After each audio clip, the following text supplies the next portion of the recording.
ఇక మీదట పోలవరంలో దొరల పెత్తనం ఉండదన్నారు జనసేన ఎమ్మెల్యే చిర్రి బాలరాజు. జనసేన పార్టీలోని ఓ కులానికి చెందిన వారి పెత్తనం ఇక మీదట పోలవరంలో ఉండదన్నారు. పవన్ ఆశీర్వాదంతో బాలరాజు పాలన ఉంటుందన్నారు. పోలవరం జనసేన ఎమ్మెల్యే చిర్రి బాలరాజుకు చిర్రెత్తుకొచ్చింది. పోలవరంలో కరాటం ఫ్యామిలీ పెత్తనాన్ని ఇక సహించేది లేదన్నారు బాలరాజు.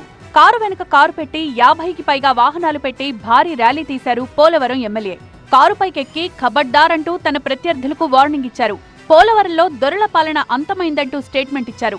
ఈ 2 ఏళ్లలో ఎన్నో అవమానాలు పడ్డాం, మన నాయకులతో ఎంతో ఇబ్బంది పడ్డాం. అయినప్పటికీ ఈ రోజు చెప్తున్నాం, ఈ దొరల పాలన నుంచే ఈ రోజు పోలవరం నియోజకవర్గం విముక్తి జరుగుతోంది. ఇంతకీ ప్రకటనకు కారణం ఏంటా అని ఆరా తీస్తే అసలు విషయం చెప్పారు చిర్రి బాలరాజు. 2 రోజుల క్రితం సమాచార వారధుల నియామకం కోసం ఏర్పాటు చేసిన సమావేశానికి తనను ఆహ్వానించలేదన్నారు. 2 ఏళ్లుగా తనను మానసిక క్షోభకు గురి చేస్తున్నారన్నారు. కరాటం సాయి తనపై కుట్రలు చేస్తున్నారన్నారు. పోలవరం కాన్స్టిట్యున్సీలో కేవలం కులాలను అడ్డం పెట్టుకొని నన్ను ఇబ్బంది పెట్టే పరిస్థితి ఏర్పడుతుంది. అధ్యక్షుల వారికి తెలియజేశాం, అలాగే అనేక మార్లు కంప్లైంట్ చేసినా దీనిపై చర్యలు తీసుకోవట్లేదు. 2 ఏళ్లు సహించాను, భరించాను, ఇక తాడో పేడో తేల్చుకుంటానన్నారు బాలరాజు.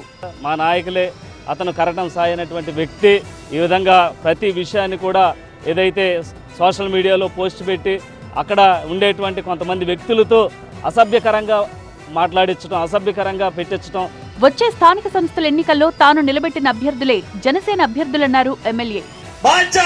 జనసేన పార్టీ పోలవరం నియోజకవర్గంలో సవాల్ చేస్తున్నా, రేపు రానున్న స్థానిక ఎన్నికల్లో నేను నిలబడినటువంటి వ్యక్తి, నేను పెట్టినటువంటి వ్యక్తి భారీ మెజార్టీ గెలిపించకపోతే చిర్రి బాలరాజు కాదని ఈ సభాముఖంగా మీ అందరికీ కూడా సవాల్ చేస్తూ ఈరోజు పోలవరం నియోజకవర్గంలో జనసేన పార్టీ అంటే చిర్రి బాలరాజు అంటే జనసేన పార్టీ అని మరొకసారి.